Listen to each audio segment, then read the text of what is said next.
அமுதம் 29. மேலும் 10 நாட்கள் கடந்த நிலையில். தங்கச்சிக்கு கல்யாணம்னா நாங்கள்லாம் ஒரு வாரத்துக்கு முன்னாடியே அம்மா வீட்டுக்கு போயிடுவோம். ஆனால் நயனி என்னன்னா கல்யாணத்துக்கு முதல் நாள் தான் கிளம்பிட்டு இருக்கா.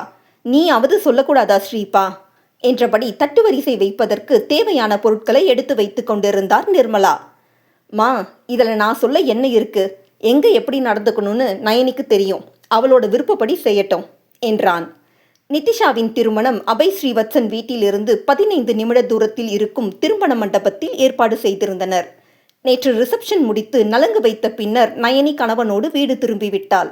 தனலட்சுமி நயனிகாவை இரவு உடன் இருக்க சொன்ன போதும், மணி இப்பவே 12 போகுதுமா, இன்னும் 4 மணி நேரத்தில் வந்துடுவேன் என்று அங்கே தங்காது வீடு திரும்பி விட்டாள். ஏன் நயனி, அதுதான் அத்தை அவ்வளோ தூரம் சொன்னாங்களே, மண்டபத்தில் உனக்கு என்ன பிரச்சனை இருந்துட போகுது? அவங்களோட இருந்திருக்கலாமே என்றான் ஸ்ரீவத்சன். எல்லா நேரமும் ஒரே மாதிரி இருக்கும்னு சொல்ல முடியாது அபய். என் தங்கச்சி கல்யாணம் நல்லபடியாக முடியணும், அவ்வளோதான் வேணும் எனக்கு. மற்றதெல்லாம் அப்புறம் பார்த்துக்கலாம் என்றவள் அடுத்த நாள் அதிகாலையே கணவனுடன் மண்டபத்திற்கு சென்று தங்கைக்கு உதவ அவள் அறைக்கு சென்று விட்டாள். உட்காருங்க மாப்பிள்ள, என்ன சாப்பிட்றீங்க என்று சேதுராமன் அபய் ஸ்ரீவத்சனை விழுந்து விழுந்து கவனிக்க அவனுக்கோ உள்ளுக்குள் பற்றி கொண்டு வந்தது. ஆனாலும் நயனிக்காக, அவள் சொன்ன வார்த்தைக்காக நிதிஷாவின் திருமணத்தை கருத்தில் கொண்டு அமைதி காத்தான். குறித்த நேரத்தில் மங்கள வாத்தியங்கள் முழங்க நிதிஷாவின் கழுத்தில் மணமகன் 3 முடிச்சிட அதைத் தொடர்ந்து திருமண சடங்குகள் நல்லபடியாக நடந்தேறியது. மணமக்களை அழைத்து கொண்டு நல்ல நேரத்தில் அனைவரும் வீடு வந்து சேர்ந்தனர். புதுமண தம்பதியருக்கு தனலட்சுமியின் வீட்டில் பால் பழம் கொடுக்கப்பட்டு அவர்களை மணமகன் வீட்டிற்கு அழைத்து சென்றனர். பொதுவாகவே மணப்பெண்ணின் வீட்டில்தான் அன்றைய இரவு சடங்கு இருக்கும். ஆனால் தனலட்சுமி தான் மணமகனின் வீட்டிலேயே ஏற்பாடு செய்ய சொல்லி சம்பந்தி அம்மாவிடம் கேட்டிருந்தார். தப்பா எடுத்துக்காதீங்க சம்பந்தி அம்மா என்றதுமே, அட, உங்களுக்கே ஆட்சேபனை இல்லாதப்போ எங்க பையன் வாழ்க்கை எங்க வீட்டில் தொடங்குறதுல எங்களுக்கு சந்தோஷந்தான் என்று அவரும் பெருந்தன்மையாகவே ஒப்புக்கொண்டார். பெண்ணை நல்லபடியாக புகுந்த வீட்டுக்கு அனுப்பிய தனலட்சுமியிடம், மறு வீட்டுக்கு எப்போ கிளம்புறதுன்னு நேரம் பார்த்துட்டியா தானா என்றார் அவளின் சித்தப்பா. இன்னும் இல்லை சித்தப்பா என்றிட நிதிஷாவை நேரே மணமகனின் வீட்டிற்கு அனுப்பியதில் அதிருப்தி கொண்ட தனலட்சுமியின் சின்ன மாமனார், இதெல்லாம் நம்ம குடும்ப வழக்கமே கிடையாது லக்ஷ்மி, இப்படிதான் எங்களை எதுவும் கேட்காம உன் இஷ்டத்துக்கு முடிவெடுப்பியா என்றார். அப்படி எடுக்க வேண்டிய அவசியம் வந்ததால தான் எடுக்க வேண்டியதா போச்சு மாமா என்றார் தனலட்சுமி. அப்படி என்ன அவசியம் என்று அவர் கேட்கும் போதே நண்பர்களோடு தீர்த்த யாத்திரைக்கு செல்வதற்கு தயாராகி கொண்டிருந்த சேதுராமன் பணம் குறையவும் மனைவியை தேடி வந்தார். அருகே யார் இருக்கிறார்கள் என்பதை கூட பாராது, 5000 கொடுடி என்றார் எடுத்ததுமே. எதுக்கு? என் பொண்ணு கல்யாணம் நல்லபடியாக முடிஞ்சதுக்கு ஃப்ரெண்ட்ஸுக்கு பார்ட்டி கொடுக்கணும் என்றார். அதுக்கு முன்னாடி நான் ஒன்று கொடுக்கணும், அதுக்கும் சேர்த்து பார்ட்டி கொடுங்க என்ற தனலட்சுமி மேஜையில் வைத்திருந்த விவாகரத்து பத்திரத்தை கொண்டு வந்து சேதுராமனிடம் நீட்டினார். என்னடி இது? விவாகரத்து பத்திரம். விவாகரத்தா என்றதுமே, என்னம்மா சொல்ற, யாருக்கு என்றார் அவரின் சித்தப்பா. என்னோட விவாகரத்து பத்திரம் தான் சித்தப்பா இது. இன்னையோட இந்த ஆளு கூட வாழ்ந்த நரகத்திலிருந்து விடுதலையாக முடிவு பண்ணியிருக்கேன் என்ற தனலட்சுமியை ஓங்கி அறைந்தார் சேதுராமன். எப்பா சேது, பேசிட்டு இருக்கிறப்பவே அடிக்கிறது என்ன பழக்கம்? எங்க முன்னாடியே எங்க பொண்ணு அடிப்பியா என்றார் தனாவின் சித்தப்பா. என்ன நெஞ்சு அழுத்தம் இருந்தா விவாகரத்து பண்றேன்னு சொல்லுவா என்று சேது கேட்டுக்கொண்டிருக்கும் போதுதான் நிதிஷாவை புகுந்த வீட்டில் விட்டுவிட்டு திரும்பி இருந்தனர் அபய் மற்றும் நயனிகா. அவளை கண்டதுமே, ஏய், இத்தனை நாள் இல்லாம எங்கிருந்து கத்துக்கிட்டு வந்த இதெல்லாம்? என்ன இவ சொல்லி கொடுத்தாளா என்று நயனி புறம் திரும்ப அவர் சட்டையை பிடித்து இழுத்த தனலட்சுமி, இன்னொரு அடி என் பொண்ணு பக்கம் எடுத்து வச்சு உன்னை கூறு கூறா கிழிச்சு போட்டுட வேண்டா என்றார் என்றும் இல்லாத ஆவேசத்தோடு. அதில் நிலை தடுமாறிய சேதுராமன் பின்னால் சென்று விட வீட்டில் குழுமி இருந்த உறவினர்கள் அனைவரும் பதறி போயினர். ஏமா தானா, புருஷனை அடிக்கிறதெல்லாம் என்ன பழக்கம்? இப்பதான் பொண்ணு கட்டி கொடுத்துருக்கீங்க, கொஞ்சமாவது அறிவு இருக்கா உனக்கு? இந்த நேரத்தில் இதெல்லாம் சம்மந்தி வீட்டு ஆளுங்களுக்கு தெரிஞ்சா எவ்வளோ அசிங்கம் என்று கண்டித்தார் வயதில் மூத்தவர். இதை பாருமா லட்சுமி, குடும்பம்னா 1000 இருக்கும். இப்படி சொந்த பந்தம் மாப்பிள்ளையெல்லாம் வச்சுக்கிட்டு அவங்க பார்க்க இப்படி பேசுறது நல்லாவா இருக்கு என்றார் அவரின் அத்தை.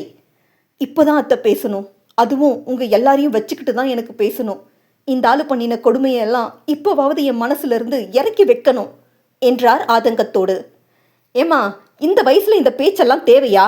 புருஷன் பொண்டாட்டிக்குள்ள அடிச்சுக்கிறதும் பிடிச்சிக்கிறதும் சகஜம், இதுக்கெல்லாம் விவாகரத்துன்னு போனா எப்படி என்றதுமே, நீங்க நினைக்கிற மாதிரி எதுவுமே சாதாரணம் கிடையாது மாமா என்றார். லட்சுமி, காலம் போன காலத்துல இதெல்லாம் தேவையா? கட்டி கொடுத்த பொட்ட பசங்க நாளைக்கு வயிற்ற தள்ளிக்கிட்டு வந்தா பிரசவம் பார்க்கணும், பையனுக்கு கல்யாணம் பண்ணணும். போமா, போய் பொழப்பு பாரு என்றார். இந்த முடிவை நான் 25 வருஷத்துக்கு முன்னாடியே எடுத்திருக்கணும். ஆனால் என்ன செய்ய, இத்தனை வருஷமும் ஊர் உலகத்துக்கு சொந்த பந்தத்துக்கு பயந்து வாழ்க்கையை நெட்டி தள்ளின எனக்கு இப்போதான் அந்த தைரியம் வந்திருக்கு என்றார் கலங்கிய விழிகளோடு. இத்தனை வருஷம் இல்லாமல் இப்போ என்ன புதுசா என்றதுமே, புதுசுதான், உங்கள் முன்னாடி நிற்கிற தனலக்ஷ்மி எனக்குமே புதுசுதான். ஆனால் இந்த தைரியத்தை கொடுத்தது என் 2 பொண்ணுங்களும் அவங்களுக்கு கிடைச்சிருக்க கணவர்களும் அவங்க குடும்பமும் தான். என்ன சொல்கிற? ஆமாத்த, இப்போ எனக்கு கிடைச்சிருக்கிற சம்பந்திங்க நான் கனவுல கூட நினச்சி பார்க்க முடியாத அளவுக்கு நல்ல மனுஷங்க. என் பெரிய பொண்ணை ஊரே தப்பாக பேசின போதும் அவளை எங்கேயும் யார்கிட்டையும் விட்டு கொடுக்காத நல்லா புரிஞ்சுக்கக்கூடிய கண்ணுக்கு நிறைவான புருஷன். அதே மாதிரி என் சின்ன பொண்ணுக்கு கிடைச்ச மாப்பிள்ளையும் சம்மந்தி வீட்டாரும் ரொம்பவே தங்கமானவங்க. என் நிலையை நான் சொன்ன போது அதை சரியாக புரிஞ்சுக்கிட்டாங்க. என்னது, எங்களுக்கே இப்போதான் தெரியும், ஆனால் முன்கூட்டியே அவங்க கிட்ட சொன்னியா என்ற சேதுவின் பங்காளிக்கு தங்களை முன்வைக்கவில்லையே என்று அப்படி ஒரு கோபம். ஆமாம், எப்போ என் சின்ன பொண்ணு நிச்சயத்தில் என் பெரிய பொண்ணுக்காக சம்மந்தி பேசினாரோ அப்போவே அவர்கிட்ட பேசிடணும்னு முடிவு பண்ணேன். இவனை விவாகரத்து செய்ய போகிற விஷயத்தை சொல்லவும் அவங்களுக்கு இதில் முழு சம்மதம் என்று தனலட்சுமி சொன்னதும் தான் தாமதம். ஏய், நான் இல்லாமல் உன்னால் வாழ்ந்துட முடியுமாடி என்றார் சேதுராமன் ஆணவத்தோடு. கண்டிப்பாக முடியும். என்னமோ இத்தனை வருஷம் நீ தான் எங்களை தூக்கி சுமந்து சோறு போட்ட மாதிரி பேசுகிற. டேய், கல்யாணம் ஆன நாள்ல இருந்து எங்க சொத்து எல்லாத்தையும் அழிச்சவன் தானே நீ. என் பொண்ணு பேர்ல எழுதி வச்சதையும் மாத்தி கொடுக்க சொல்லி மொத்தத்தையும் வித்து தின்னவன் தானடா நீ. இத்தனை வருஷம் என் பொண்ணுங்களை நல்லவங்க கையில புடிச்சு கொடுத்து கரையேற்றுறதுக்காக தான் உன்னோட எல்லா அட்டூழியத்தையும் பொறுத்துக்கிட்டு இருந்தேன். இதுக்கு மேல பொறுக்க முடியாது என்றார் கட்டுப்படுத்தப்பட்ட கோபத்தோடு. ஏம்மா தானோ, பொண்ணுங்களை கட்டி கொடுத்துட்டு பேசுற பேச்சா இது? நாளைக்கு அவங்க எங்க போய் உறவாடுவாங்க?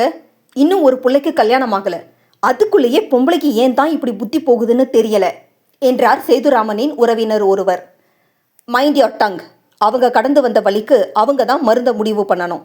உங்களுக்கெல்லாம் என்ன தெரியும்னு இஷ்டத்துக்கு விமர்சனம் பண்றீங்க என்றான் அபய்.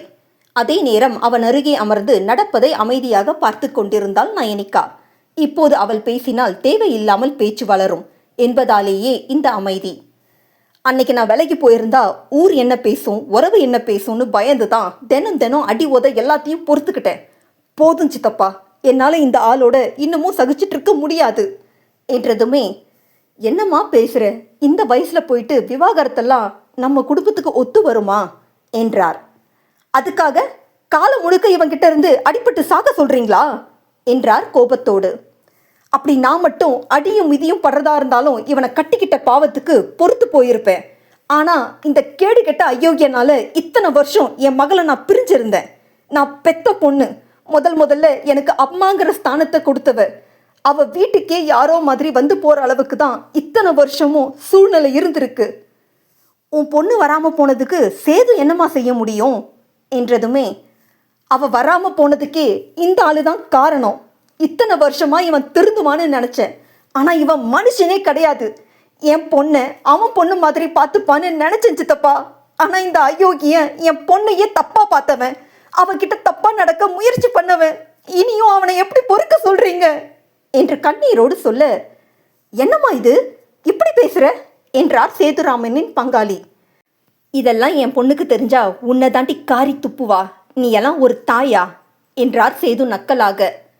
இந்த முடிவை என் பசங்க 3 பேர்கிட்டையும் கலந்துக்கிட்டு தாண்டா எடுத்தேன். உன்னோட யோக்கியத்தைய என்னன்னு என் பொண்ணுக்கிட்ட முழுசா சொல்லிட்டேன். அவளுக்கு உன்னை பார்க்க கூட விருப்பமே இல்லை. உன்னை மாதிரி ஒருத்தன் கூட வாழறதுக்கு தனியா இருக்கிறது மேல்னு சொல்லி தாராளமாக விவாகரத்து வாங்க சொல்லிட்டா என்றதில் சேதுவின் முகத்தில் ஈயாடவில்லை. அப்போதுதான் சேதுராமனுக்கு கடந்த சில நாட்களாக அவர் மகள் நிதிஷா அவரிடமிருந்து ஒதுங்கி சென்றது நினைவில் வந்தது. ஓ, அப்போ நிதி என்னை விட்டு விலகி போக நீதான் காரணமா என்றதை தனலட்சுமி தலையசைத்து ஒப்புக்கொண்டார். சேது ஏதோ சிகரெட்டு தண்ணி சூதுன்னு முன்ன பின்ன இருக்கலாம், ஆனால் இப்படி உன் பொண்ணு மேலே கை வச்சான்னு சொல்றதெல்லாம் நம்புற மாதிரியா இருக்கு என்று வக்காலத்து வாங்கி கொண்டு வந்தார் சேதுராமனின் மாமா. தனலட்சுமி, வாய் இருக்குதுன்னு வார்த்தையை விடாத. என்ன இருந்தாலும் உன் புருஷனை நீயே இப்படி பேசலாமா, அதுவும் மற்றவங்க எதிரில் என்றதில் அவருக்கு உள்ளுக்குள் காந்தியது. பொய் சொல்லணுங்கிற அவசியம் எனக்கு இல்லை சித்தி. அப்போ இத்தனை வருஷமா அமைதியா இருந்துட்டு இப்போ எதுக்கு இந்த பேச்சை எடுத்துட்டு வர என்றனர் அனைவரும். இத்தனை வருஷமா இந்த அயோக்கியம் பண்ணின கொடுமைங்க எல்லாத்தையும் உள்ளுக்குள்ள போட்டு புதைச்சிக்கிட்டு இருந்ததுக்கு காரணமே என் 2 பொண்ணுங்களை நல்லபடியா கரை ஏத்தணுங்கிறது தான். விவாகரத்து முன்னாடியே கொடுத்திருந்தா அதுக்கப்புறம் என் பொண்ணுங்களுக்கு நல்லபடியா கல்யாணம் நடத்த இவன் விட்டுருப்பான்னு நினைக்கிறீங்களா? இல்ல மாப்பிள்ளை வீட்டுக்காரங்க தான் என்ன ஏதுன்னு தோண்டி துருவாம என் பொண்ணுங்களை கட்ட சம்மதிச்சிருப்பாங்களா? கண்டிப்பா இல்ல. இன்னும் நாம அப்படிப்பட்ட சமூகத்துல தான் இருக்கோம். நாளைக்கு என் பொண்ணுங்க கல்யாணத்துல அப்பா எங்கன்ற கேள்வி வந்துடக்கூடாதுங்கிற பயத்துல தான் இந்த முடிவை ஒத்தி போட்டுட்டே வந்தேன். இப்போ என் கடமையை முடிச்சிட்டேன். அப்பா இல்லாம பொம்பளை பிள்ளைங்களுக்கு கல்யாணம் பண்றது தான் கஷ்டம். ஆம்பளை பிள்ளைக்கு அப்படி எதுவும் இல்லை. இனி யாருக்காக நான் தயங்கணும்? இதோ இப்போ சொல்லி கூட நீங்க யாரும் நம்ப தயாரா இல்லையே. அன்னைக்கு சொல்லியிருந்தா மட்டும் நம்பி இருக்கவா போறீங்க என்றிட அனைவரிடமும் அமைதி. இவன் குடிச்சிட்டு என்னை போட்டு அடிக்கிறது மட்டும் இல்லாமல் வீட்லேயே வாந்தி எடுத்து வச்சு இல்லாத அசிங்கம் பண்ணுவான். அதையெல்லாம் இனி என் மாப்பிள்ளைங்க பேரம்பேத்தி அனுபவிக்கணும்னு என்ன இருக்கு? என் கஷ்டம் என்னோட போகட்டும். இனியும் இவனுக்கு சேவகம் செய்கிற எண்ணம் இல்லை. இந்த ஆளுக்கு ஒரு முறை சுடுதண்ணி ஊற்றிடுச்சுன்னு ஹாஸ்பிட்டலில் சேர்த்தது உங்களுக்கெல்லாம் ஞாபகம் இருக்குதானே? அதுக்கு காரணம் இவன் கை தவறி ஊற்றிக்கிட்டதில்ல, என் பொண்ணு. அவள் தனியாக இருந்தப்போ இவன் தப்பாக நடக்க பார்த்ததை பொறுத்துக்க முடியாம தான் கொதிக்கிற தண்ணியை அவன் மேலே ஊற்றினான். எங்க இவனை இல்லைன்னு சொல்லுங்க பார்க்கலாம் என்றதில் சேதுராமனால் முகத்தை நிமிர்த்த முடியவில்லை. இத்தனை வருஷம் என் பொண்ணு பட்டதெல்லாம் போதும். என்னை விட்டு விலகி இருந்ததெல்லாம் போதும். இனியும் மற்ற 2 பேருக்காக அவளை நான் கஷ்டப்படுத்தினா என் மற்ற 2 பசங்களே மன்னிக்க மாட்டாங்க. நான் இந்த வீட்டில் இருக்கிற வரை என் பொண்ணு உரிமையோடு இங்கே வந்து போக மாட்டா. எனக்கு அம்மாங்கிற ஸ்தானத்தை கொடுத்தவளுக்கு நான் நல்ல அம்மாவா இது வரைக்கும் நடந்துக்கல. இனியாவது நடந்துக்க நினைக்கிறேன். தயவு செஞ்சு புரிஞ்சுக்கோங்க என்று கையெடுத்து கும்பிட்டார் தனலட்சுமி. ஏய், என்னடி சீன் போடுறியா என்று அவரின் தலைமுடியை பிடித்த சேதுராமன் அவரை அறையும் முன் அபய் அடித்த அடியில் சுவரில் முட்டிக்கொண்டு தள்ளாடி கீழே விழுந்தார். மாப்ள என்று சேது அதிர்வோடு பார்க்க மற்றும் ஒரு பலமான அறை கொடுத்த அபய் ஸ்ரீவத்சன், மனுஷனாடா நீ? சீ, இத்தனை வருஷம் உன்னை விட்டு வச்சதே தப்பு. இனியும் உன்னை மாதிரி ஆளை வெளியே விட்டு வச்சா என் பொண்டாட்டி மட்டும் இல்ல, என் குழந்தைங்களுக்கும் ஆபத்து என்று ஆத்திரம் தீர சேதுராமனை அவன் புரட்டி எடுக்க யாருமே தடுக்கவில்லை. அபய் முன்னே சென்று நின்ற தனலட்சுமி, மாப்ள, என்னால என் முடிவால உங்களுக்கு ஏதாவது கஷ்டமா என்றார். அத்தை, இப்பதான் நீங்க சரியான முடிவு எடுத்திருக்கீங்க. எனக்கு உங்க நிலைமை புரியுது. எந்த கஷ்டமும் இல்லை. இதுக்கு மேலேயும் நீங்க யாருக்கும் விளக்கம் கொடுக்க வேண்டிய அவசியம் இல்லை. கிளம்புங்க, இப்பவே நம்ம வீட்டுக்கு போகலாம் என்றான். அதே நேரம் வீட்டு வாசலில் போலீஸ் ஜீப் வந்து நின்றது. என்ன நடக்கிறது என்று புரியாமல் சேதுராமன் பார்த்து கொண்டிருக்கும் போதே உள்ளே வந்த போலீசார் அபய் கொடுத்த புகாரின் பேரில் சேதுராமனை கைது செய்து அழைத்து சென்றனர்.